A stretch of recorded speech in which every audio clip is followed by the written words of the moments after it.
नमस्कार दोस्तों, आप देख रहे हैं झारखंड तेज न्यूज। मैं हूं आपके साथ। आज झारखंड की 30 ऐसी बड़ी खबरें जो सीधे आपकी जेब और जिंदगी पर असर डालेंगी। अबुआ आवास की नई किस्त से लेकर बिजली बिल में भारी छूट और 2 लाख रुपए तक की कर्ज माफी पर आई है बड़ी अपडेट। साथ ही जानेंगे मैया सम्मान योजना और राशन कार्ड पर क्या है सरकार का नया फैसला। झारखंड की हर वो खबर जो आपके लिए है बेहद जरूरी। अगले 7 मिनट में देखिए बिना रुके 30 बड़ी खबरें फटाफट। झारखंड के राशन कार्ड धारकों के लिए बड़ी खुशखबरी है। अब राज्य सरकार दाल और तेल पर सब्सिडी बढ़ाने का प्लान बना रही है। इसके तहत गरीब परिवारों को हर महीने बाजार से बेहद कम कीमत पर पौष्टिक सामान मिलेगा, जिससे आपकी रसोई का बजट काफी कम हो जाएगा। अबुआ आवास योजना के लाभार्थियों के लिए अच्छी खबर निकलकर सामने आई है। सरकार ने अगली किस्त के पैसे जारी करने का हुक्म दे दिया है। जिन लोगों के मकान का काम लिंटर तक पहुंच गया है, उनके बैंक खातों में जल्द ही वेरिफिकेशन के बाद राशि ट्रांसफर कर दी जाएगी। झारखंड के किसानों के लिए केसीसी लोन माफी योजना के तहत नया अपडेट आया है। सरकार 2 लाख रुपए तक की कर्ज माफी की प्रक्रिया में तेजी ला रही है। अगर आपने अभी तक बैंक में आधार ई-केवाईसी नहीं कराया है तो तुरंत करा लें, वरना फायदा रुक सकता है।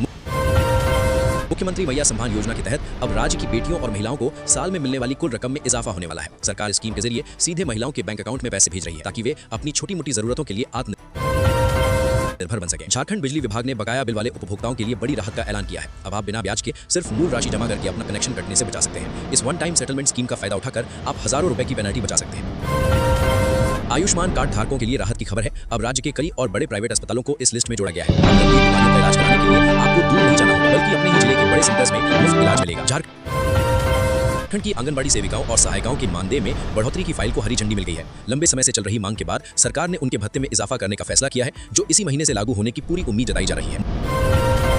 मनरेगा मजदूरों के लिए खुशखबरी है कि अब उनके काम के दिनों की मजदूरी में बढ़ोतरी के साथ साथ पेमेंट सिस्टम को और भी फास्ट किया जा रहा है। अब मजदूरी का पैसा सीधे 7 दिनों के भीतर खाते में क्रेडिट होगा, जिससे बिचौलियों का खेल खत्म हो जाएगा।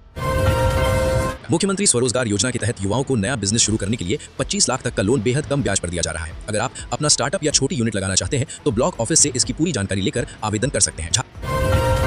झारखंड के सरकारी स्कूलों के बच्चों को अब हफ्ते में 3 दिन मिड डे मील के साथ फल और अंडे दिए जाएंगे। शिक्षा विभाग ने न्यूट्रिशन लेवल सुधारने के लिए बजट अलॉट कर दिया है, जिससे बच्चों की सेहत और स्कूल में उपस्थिति दोनों में सुधार देखने को मिलेगा।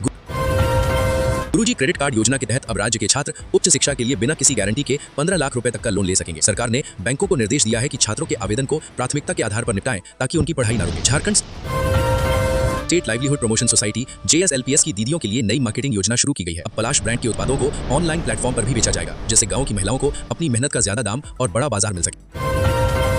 लेबर कार्ड धारकों के बच्चों को स्कॉलरशिप की राशि अब सीधे DBT के जरिए ट्रांसफर की जाएगी। सरकार ने निर्देश दिया है कि जिन मजदूरों ने अपना रजिस्ट्रेशन रिन्यू करा लिया है, उनके बच्चों की पढ़ाई के लिए सालाना मिलने वाली आर्थिक मदद तुरंत जारी की जाए। पीएम किसान सम्मान निधि की अगली किस्त को लेकर झारखंड के लाखों किसानों का इंतजार खत्म होने वाला है। कृषि विभाग ने डेटा क्लीनिंग का काम पूरा कर लिया है, जिससे पात्र किसानों के खातों में 2000 रुपए की किस्त इसी हफ्ते पहुंचने की संभावना है। वृद्धावस्था और विधवा पेंशन के लाभार्थियों के लिए सरकार ने कैंप लगाने का फैसला किया है। अब पेंशन के लिए आपको दफ्तरों के चक्कर नहीं काटने होंगे, बल्कि पंचायत स्तर पर ही आपके दस्तावेज जमा होंगे और रुकी हुई पेंशन दोबारा शुरू की जाएगी। रांची के बिरसा मुंडा एयरपोर्ट से अब कई नए शहरों के लिए सीधी विमान सेवा शुरू होने जा रही है। आने वाले दिनों में यात्रियों को कनेक्टिंग फ्लाइट्स के झंझट से मुक्ति मिलेगी और किराए में भी कंपटीशन की वजह से कमी आने की उम्मीद।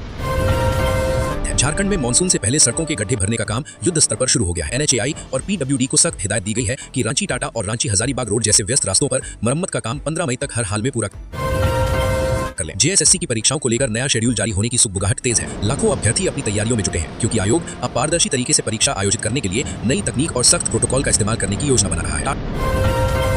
पटना वंदे भारत एक्सप्रेस के समय में मामूली बदलाव किया गया है। यात्रियों की मांग को देखते हुए अब ये ट्रेन कुछ स्टेशनों पर ज्यादा समय के लिए रुकेगी, जिससे झारखंड के छोटे शहरों के मुसाफिरों को भी इस प्रीमियम ट्रेन का फायदा मिल सकेगा। झारखंड के मौसम में अचानक बदलाव की संभावना जताई गई है। मौसम विभाग के मुताबिक राज्य के संथाल और कोल्हान इलाके में गरज के साथ हल्की बारिश हो सकती है, जिससे तपती गर्मी से लोगों को राहत मिलेगी और पारा 3 से 4 डिग्री तक गिर सकता है। देवघर के बाबा धाम में VIP दर्शन की व्यवस्था को और भी सख्त बनाया जा रहा है, ताकि आम श्रद्धालुओं को परेशानी न हो। अब मंदिर प्रशासन ने कतार प्रबंधन के लिए नई तकनीक का सहारा लेने का फैसला किया है, जिससे दर्शन में लगने वाला समय कम होगा। झारखंड के जंगलों में लगी आग पर काबू पाने के लिए वन विभाग ने अब ड्रोन की मदद लेने का फैसला किया है। गर्मी की शुरुआत होते ही जंगलों में आग लगने की घटनाएं बढ़ जाती है, जिसे रोकने के लिए अब 24 घंटे निगरानी रखी जाएगी। पलामू और गढ़वा जिलों में पीने के पानी की किल्लत को दूर करने के लिए जल जीवन मिशन के तहत पाइपलाइन बिछाने का काम तेज कर दिया गया है। सरकार का लक्ष्य है कि इस गर्मी में किसी भी टोले में पानी का संकट न होने पाए। झारखंड फुटबॉल टीम ने नेशनल लेवल पर शानदार प्रदर्शन करते हुए फाइनल में अपनी जगह पक्की कर ली है। राज्य के खेल मंत्री ने खिलाड़ियों की हौसला अफजाई करते हुए उन्हें हर संभव मदद और बेहतरीन कोचिंग सुविधा देने का वादा किया है। रांची की ट्रैफिक व्यवस्था को दुरुस्त करने के लिए अब स्मार्ट चालान सिस्टम को और भी अपग्रेड किया जा रहा है। अब बिना हेलमेट और ट्रिपल राइडिंग करने वालों पर ऑटोमेटिक कैमरों के जरिए नजर रखी जाएगी और सीधे घर पर चालान भेजा जाएगा। धनबाद कोयलांचल में बंद पड़ी खदानों के ऊपर अब सोलर पार्क बनाने की तैयारी की जा रही है। इससे न सिर्फ बिजली का उत्पादन बढ़ेगा, बल्कि आसपास के इलाकों में रहने वाले लोगों को रोजगार के नए अवसर भी मिलेंगे और पर्यावरण को भी फायदा होगा। झारखंड के सरकारी अस्पतालों में अब ओपीडी पर्ची के लिए लंबी लाइनों में नहीं लगना होगा। स्वास्थ्य विभाग ने एक नया मोबाइल ऐप लॉन्च किया है, जिसके जरिए आप घर बैठे ही डॉक्टर से अपॉइंटमेंट ले सकते हैं और अपनी बारी का पता लगा सकते हैं। नेतरहाट और बेतला जैसे पर्यटन स्थलों को विकसित करने के लिए विशेष टूरिस्ट पैकेज का ऐलान किया गया है। सरकार की कोशिश है कि झारखंड की खूबसूरती को दुनिया के सामने लाया जाए, ताकि टूरिज्म से राज्य के खजाने और स्थानीय लोगों की आमदनी बढ़ सके। कोडरमा में अभ्रक इंडस्ट्री को दोबारा जीवित करने के लिए नई पॉलिसी लाई जा रही है। इससे सालों से बंद पड़ी यूनिट्स में दोबारा काम शुरू होगा, जिससे हजारों स्थानीय मजदूरों को पलायन करने की जरूरत नहीं पड़ेगी और उन्हें अपने ही जिले में काम मिलेगा। हजारीबाग और गिरिडीह के बीच रेल लाइन के दोहरीकरण का काम आखिरी चरण में है। इस प्रोजेक्ट के पूरा होते ही मालगाड़ियों और पैसेंजर ट्रेनों की रफ्तार बढ़ जाएगी, जिससे उत्तर झारखंड का संपर्क पूरे देश के साथ और भी बेहतर और तेज हो जाएगा।